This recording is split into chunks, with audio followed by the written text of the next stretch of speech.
Thank you very much, Muriel. Thanks so much for inviting me. It's really great to be back in Boston and back at MIT and back with Muriel, who's been my longtime friend and collaborator for about 20 years now. So thank you again for inviting me. I know that makes it seem really long, but anyway, sorry. Anyway, okay, so I gave a bit of a preview in the panel what I'm going to be talking about. The reason I put 5G in parentheses, it wasn't part of my original title, was my view of 5G as I articulated in the panel is really what's the next wave of wireless technology. So that's going to be the focus of my talk. And starting with future cell phones, everything wireless in one device, which we already have. Okay, so if you say, well, what's going to be new? Maybe, maybe sensors for health reasons is going to be the only new hardware in the phones, but otherwise we're going to have everything we have today. So what is, sorry, let me turn my wireless off so I don't get these messages from Skype. Oops, didn't want to.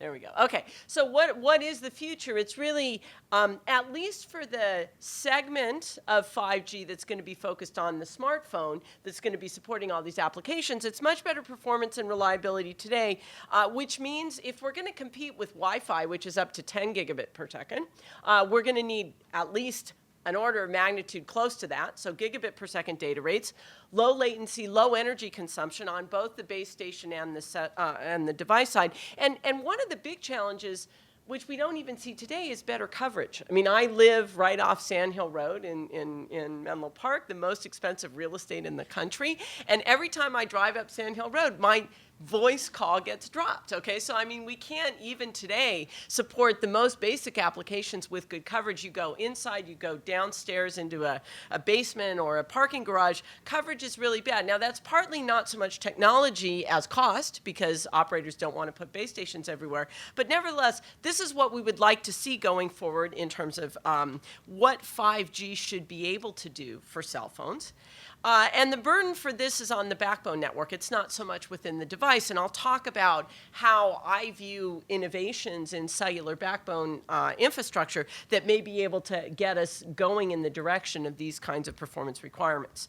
The big challenge, or at least one of the big challenges for being able to support this kind of performance, especially the gigabit per second data rates, is the fact that we have very limited spectrum in the cellular band. So if you look at the prediction from Cisco, that's this curve on the left of the slide, it says that basically as of last year, the airwaves were 300 megahertz in spectrum deficit to support the exponential growth, which is mostly driven by video traffic in mobile data. So we're 300 megahertz spectrum in deficit as of 2014.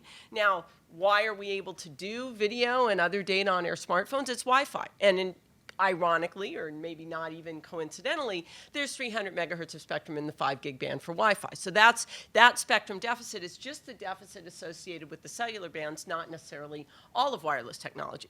So, but for cellular today, it can't support the dominant data demand of users.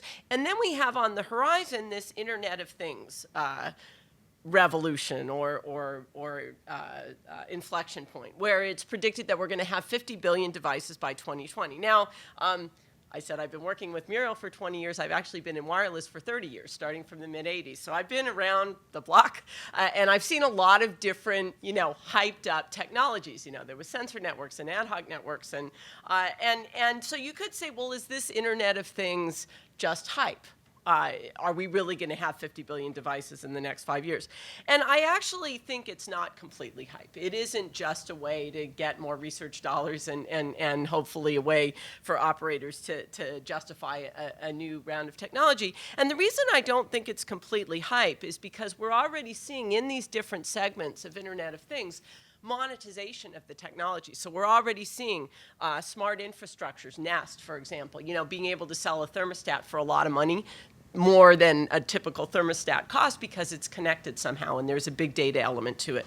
In healthcare, actually, I think that's going to be one of the biggest driving sectors that, you already see people putting sensors on their bodies and their devices near their bodies to be able to monitor their health so that you ideally wouldn't have to go to a doctor once a year for a checkup because all of those health statistics would be monitored on a regular basis. I think in the home we see a lot of value to, your refrigerator being able to download software to make it more energy efficient, or your dryer and so forth. So it's not completely hype because we're already seeing these applications taking hold. Now, maybe they're in their infancy and maybe not all of these segments are going to be successful, but I think there's enough of them that are going to be successful to drive the Internet of Things. And so we're going to need to build a network to support the Internet of Things. I talked about this a little bit in the panel. And the real challenge there is that most of these technologies have completely different requirements than the smartphones I talked about. They don't need gigabit per second data rates. They may not necessarily need 99.9% coverage because they don't have the same kind of latency requirements as real-time voice and video and data interaction. So maybe you only need to be connected once a day.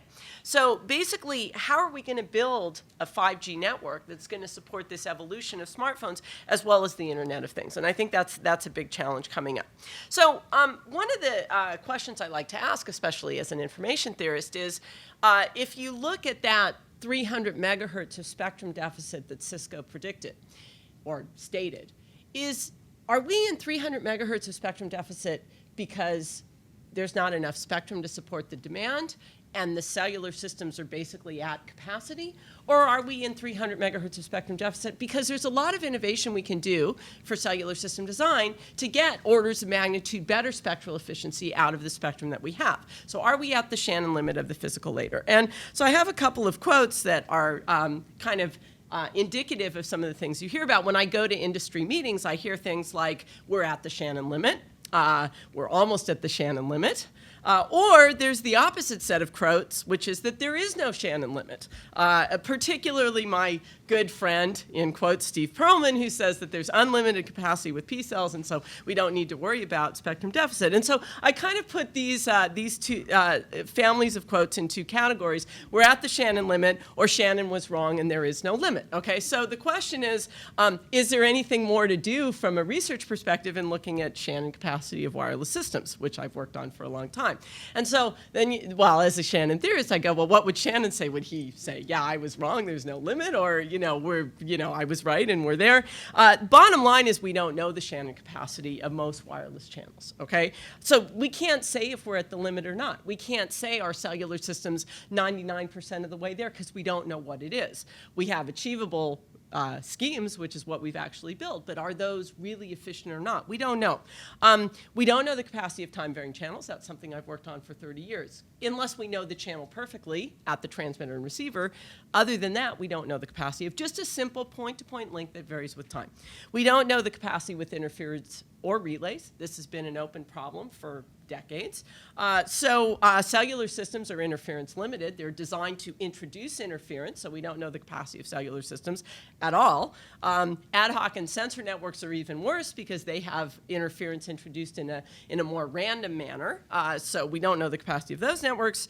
And then if we bring in some of the practical constraints of building these things, if you have delay constraints, if you have energy constraints, or what is the minimum energy per bit that you need to transmit, if you have dollar constraints. So what does dollar constraint means? It means constraints on complexity, constraints on how many antennas you can have in a device, and so forth. We don't have formal ways to introduce those kinds of constraints into Shannon theory in order to determine, are we at the limit of the minimum energy per bit that we're going to get out of these networks? And this goes back to the comment by Paul in the morning. What they care about is cost, efficiency, and energy efficiency for next generation networks. We don't have a theory to tell him you're really close to the best you can do or you're orders of magnitude away.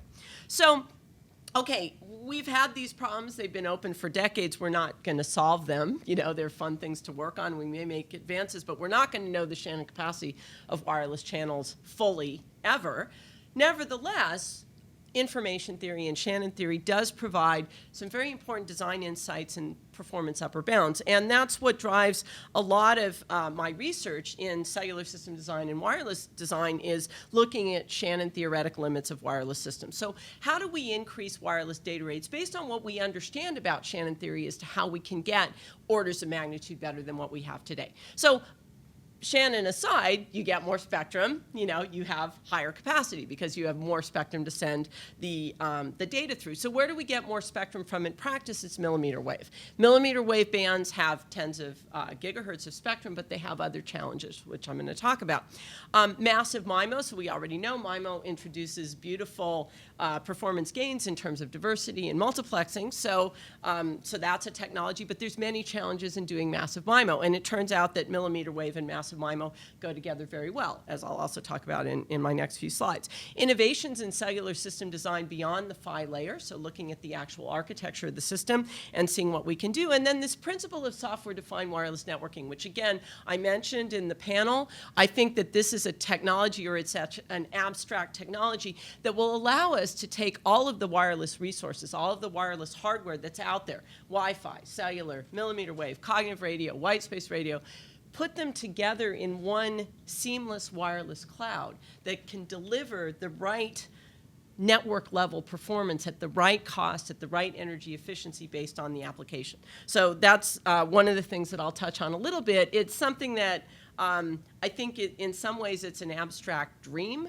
but there's a lot of research that could be done on it, and there's also, I think, room for the operators and the Wi-Fi operators and hardware equipment vendors to try to think about how they might do this, because I think this really is the way to make wireless networks work much better and more seamlessly than they do today. Okay, so let me talk about millimeter wave massive MIMO. This is kind of a new research area for me, and the reason it's interesting is, again, as soon as you go to 60 gigahertz and above, there's tens of hertz of spectrum. Every wireless system, prevalent commercial wireless system today, would fit into the millimeter wave band, okay? So there's a huge amount of additional spectrum up there, and it's mostly unregulated, which is a huge plus. You don't need to go buy spectrum and pay tens of billions of dollars for spectrum for millimeter waves. And massive MIMO, the premise behind massive MIMO is you have hundreds of antennas, typically at a base station. I've seen in China Mobile, they're building antenna arrays on sides of buildings. So you're not constrained necessarily in terms of size. You can have very large antenna arrays. Of course, the devices are still only going to have one or two antennas because they're small. But how do you build a system and take advantage of having these many antennas in a big antenna array? So the challenge with millimeter wave is attenuation.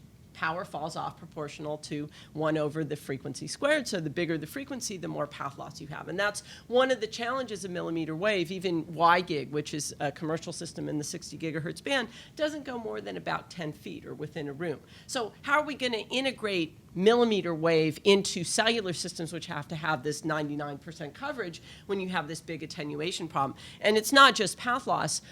Rain is a big problem for millimeter wave system because the radius of a raindrop is on the order of the wavelength of a millimeter wave system. So you get huge attenuation from rain. You get big attenuation from any blocking object at these high frequencies. So how do we get over this attenuation problem with millimeter wave? Well, if you have a large antenna array at any frequency, you can point the energy in a very narrow angular beam width. And the more antennas you have, the more narrow you can make that beam width, so that you basically, in the limit of an asymptotically large array, as shown by Marzetta, attenuation goes away. There's no attenuation because you're pointing your energy in a finer and finer segment, angular segment. Not only does attenuation go away, so does fading. Because where does fading come from? It comes from signals reflecting off buildings and coming into the receiver, delayed in time and phase, and so canceling out. Well, if you're pointing your beam in this very narrow angle, you don't have any reflections, so there's no fading.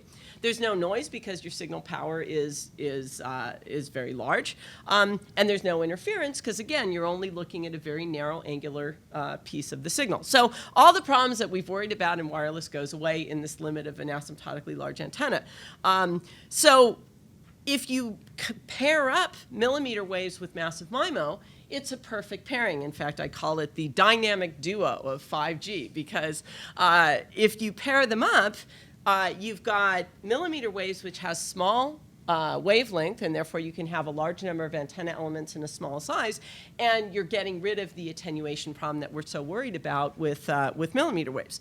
So what's the bottleneck? The big bottleneck is channel estimation, because the only way you can point this beam in a very narrow angular dimension is if you know the channel. You know the complex gain from each antenna element to the receiver. And if you've got, an asymptotically large number of antenna elements, that's a lot of parameters that you need to estimate. And there's also issues of system complexity. So one of the things that we've been working on the last couple years is non-coherent design. Not worrying about trying to estimate the channel. And I mentioned the notion of back to the future in the morning panel about how we're going to support Internet of Things. Non-coherent design is also back to the future. We haven't done non-coherent design where we didn't need to estimate channel phase since GSM. And now I think that it holds a lot of promise in these large arrays where channel estimation is a big bottleneck.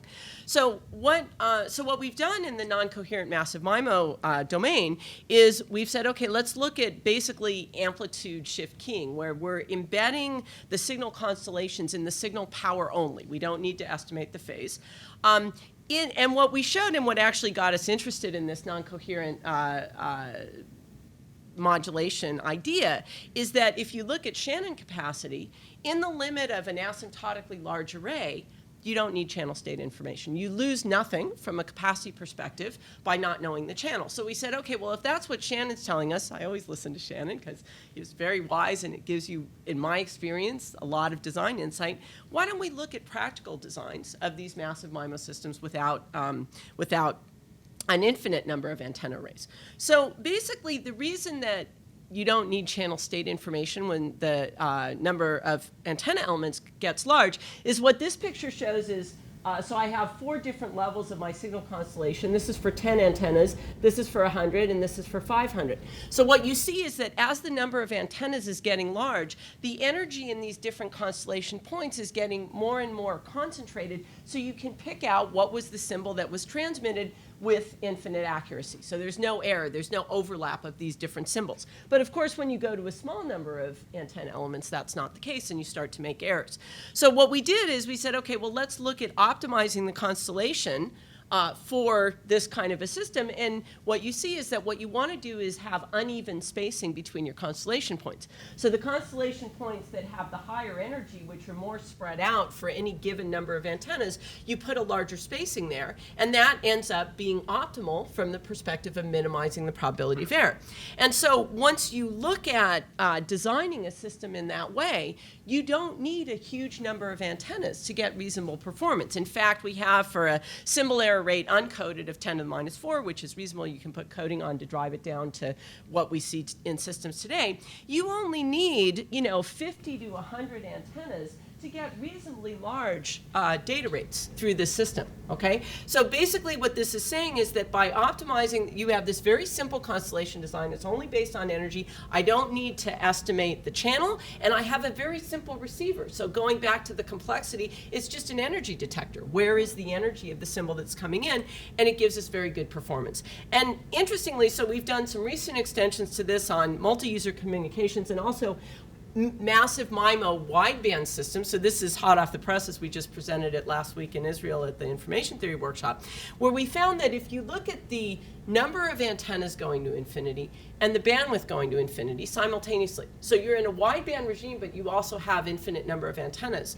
In the bandwidth limited regime, which means that the number of antennas is going to infinity faster than the bandwidth, non-coherent is still optimal. In the other regime where bandwidth is not a constraint, then actually you do want to estimate the channel. So again, I think what this work is saying is that let's think a little bit differently when we go to massive MIMO. Think outside the box of how we've been designing communication systems for the last several decades. Look at non-coherent. And again, when I think about the Internet of Things, where you want very simple devices, very simple receivers, I think a non-coherent modulation technique with just energy-based detection is very compelling. Okay, so now let me move on to thinking about the architectures. What's interesting to me about cellular system design is that the underlying premise of it has not changed since first generation systems. First generation systems were designed to be interference limited. We did, frequency reuse so that the interference was tolerable. Then as the systems got better, they were still interference limited, although we went to frequency reuse of 1 with 3G and also with 4G. But they're still designed to be interference limited systems. But we have so many advances in the physical layer today that it's not necessarily the case that they need to be interference limited. You can do multi-user detection, you can do antenna pointing to avoid interference, you can do cooperative multi-point to take advantage of interference. So if you look at all the innovations in how we can design cellular systems today, it's no longer the case that cellular systems need to be interference limited, but that's still how they're being built. And in particular, one of the questions that I think is important to ask, which I don't see being asked even in the 5G standards discussion, is how do you define a cell? Okay, I mean, if you're doing cooperative multipoint here, then what is a cell? It's not just a single one of those cells, it's all the cells that are cooperating, or all the base stations that are cooperating. How do you treat interference from out of the cell? If you're doing things like relaying, now you're putting antennas closer to the end device, which is good from an energy perspective, but you're changing the interference.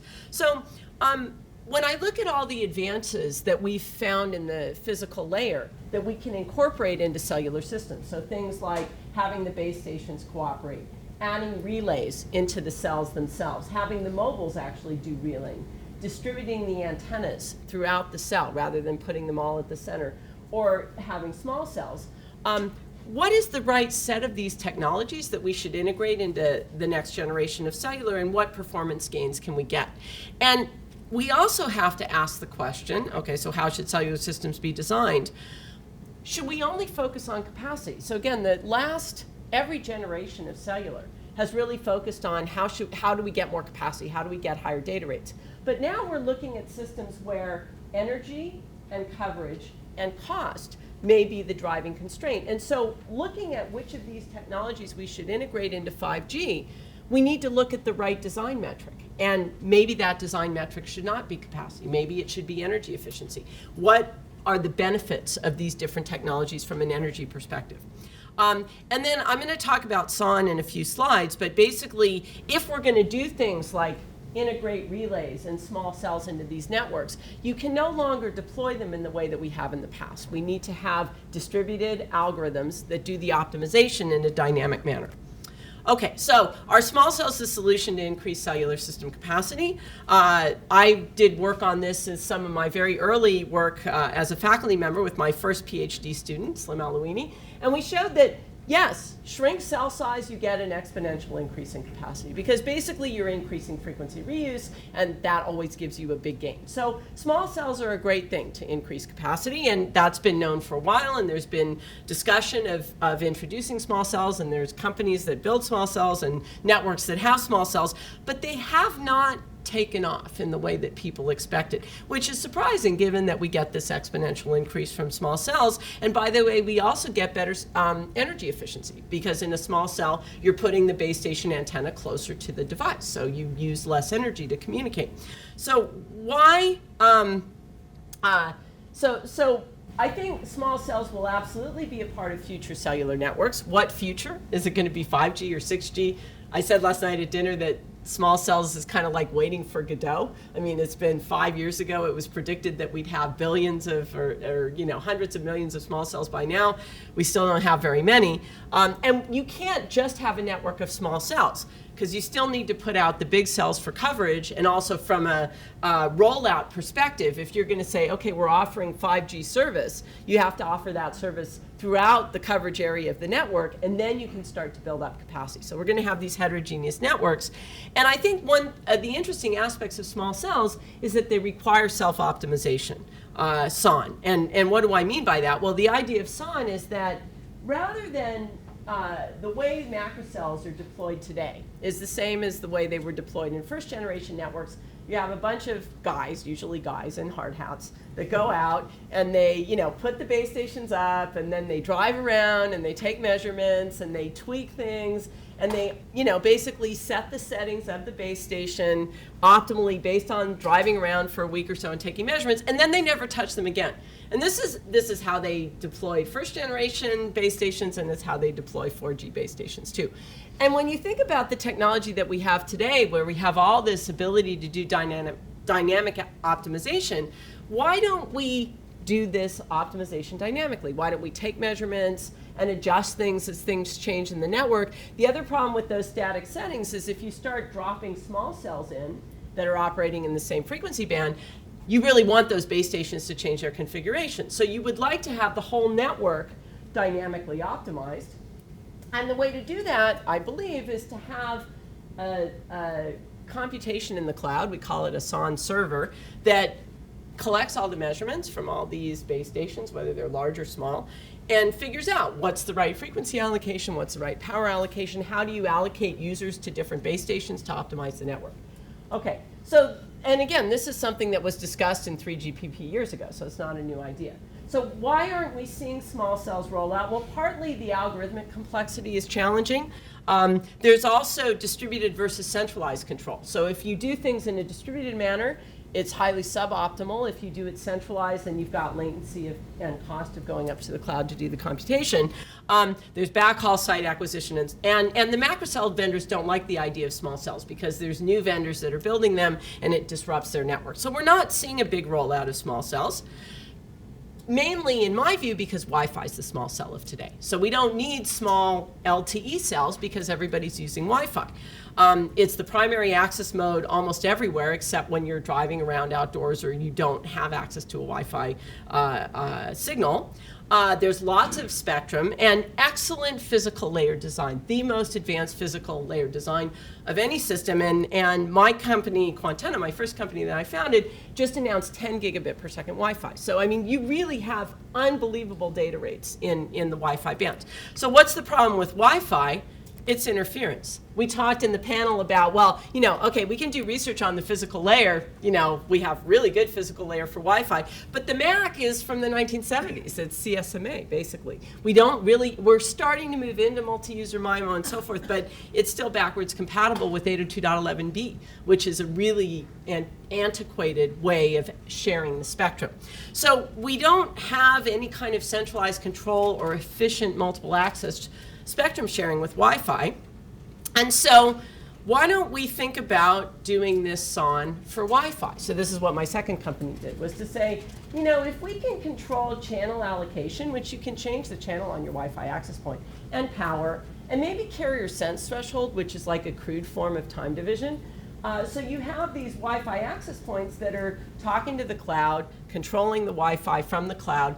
We showed, actually, we did a demo with a Comcast, you know, 100% increase in spectrum efficiency because Wi-Fi is distributed controlled and it's not very efficient. So by using very simple techniques, you can get huge gains by doing this cloud control of the wireless resources.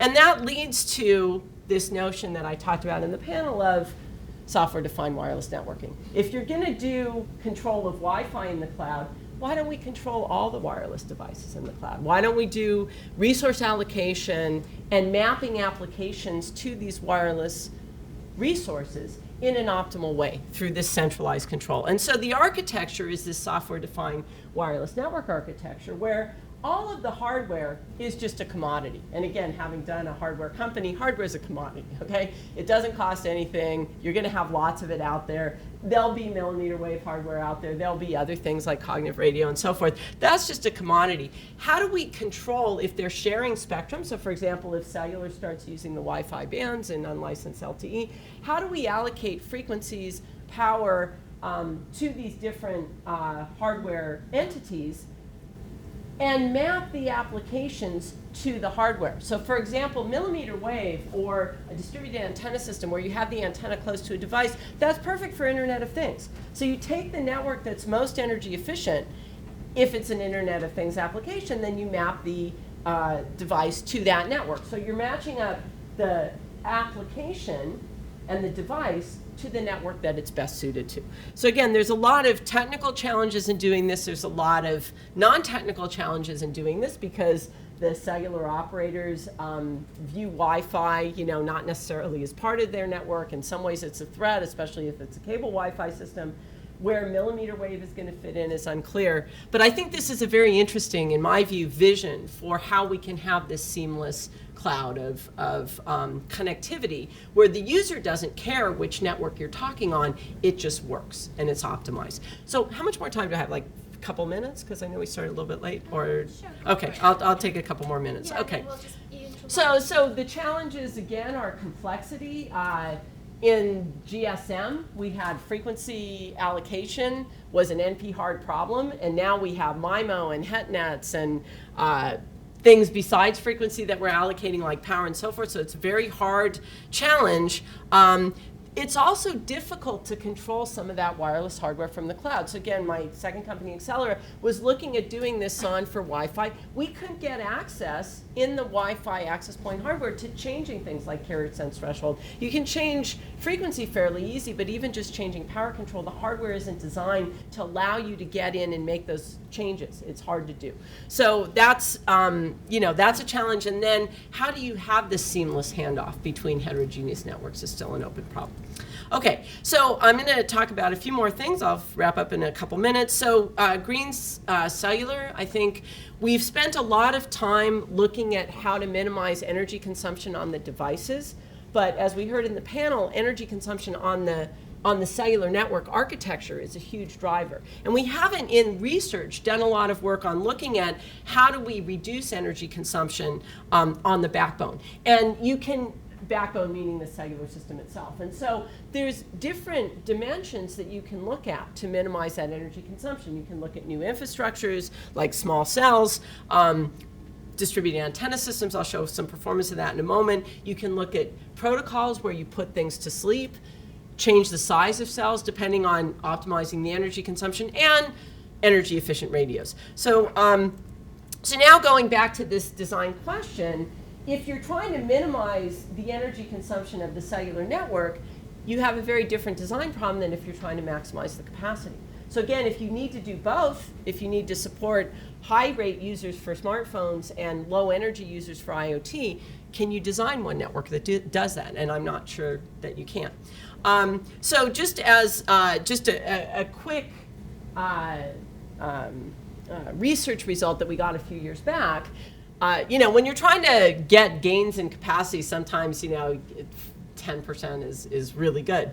When you look at energy efficiency, because it's something that hasn't been looked at, you can get huge gains. So we were looking at, if you have a distributed antenna system where you're optimizing where you place the antennas in the cell, we set it up as an optimization problem. You can get up to 23 dB power gain through optimizing the location of the antennas. And again, it's not too surprising because you're getting the antennas closer to the end devices, so you would expect to get energy efficiency gains. But this is huge. I mean, 23 dB if you're talking about a low energy device. And where you actually place the base stations was kind of surprising. So depending on whether you had 6 or 3, if you have 6, you put 1 in the middle. If you have 3, they're kind of around a circle that's kind of halfway in the radius of the cell, but not exactly, and it depends on the propagation conditions and so forth. So energy constrained radios, I think, are also a very interesting research topic. There's two things there's many things you can look at in energy constrained radios. You can optimize the modulation, coding, whether you should use MIMO, whether you should use multi-hop techniques. We've done work on this for quite some time, and the results are sometimes surprising, like MIMO is not a good thing to do, or sophisticated modulation is not a good thing to do because you're taking into account the circuit energy. So a couple things that we've done recently is looking at sub-Nyquist sampling. The A to D converters often consume a huge amount of the energy, and so we've looked at sub-Nyquist sampling from a capacity perspective, where basically, interestingly, we found that if you sample the signal below the Nyquist rate, the way you want to design the system is to suppress aliasing. So basically, you get rid of all the parts of the signal that you would alias in through sub-Nyquist sampling. That ends up maximizing capacity. And our most recent work is looking at sub-Nyquist sampling A to D converters. So this is also rather new, where we say, okay, if we have an analog signal and we sample below the Nyquist rate, what kind of distortion do we introduce? And there's two components to it. There's a sampling distortion from sampling below the Nyquist rate, where basically what you want to do in this filter is, depending on the sampling rate and the number of bits that you've allocated to your quantizer, you may chop off part of the signal. So you basically take away part of the signal, and that introduces this distortion by getting rid of these parts of the spectrum. And then the distortion is introduced by quantizing what remains of the signal. So this is the component here from chopping off the signal, which you may not do depending on how many bits of quantization you have. And then what remains is the distortion from the quantization of the signal that you haven't chopped off. So the interesting thing here is that sub-Nyquist sampling is optimal in many cases. So basically, depending on how constrained you are in how many bits your A to D converter will support, it's optimal in many different types of signals to sample below the Nyquist rate, because basically you want to use the bits that you have available to describe where the meat of the signal is. Okay, so let me skip this part here. Sorry, this is the last thing I just want to mention is using signal processing techniques and communications to look at other kinds of systems. Like we've done a lot of work recently on looking at the brain as a network and trying to use signal intervention and coding to basically understand how the brain works and also do intervention in certain types of diseases. Okay, so let me summarize.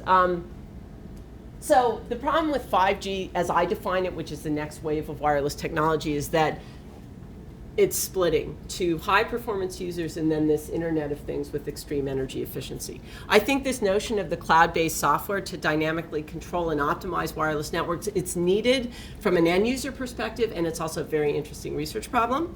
I think small cells and massive MIMO in the millimeter wave bands are key enablers to high rates, but there's new technical challenges which are opportunities to come up with new systems like non-coherent.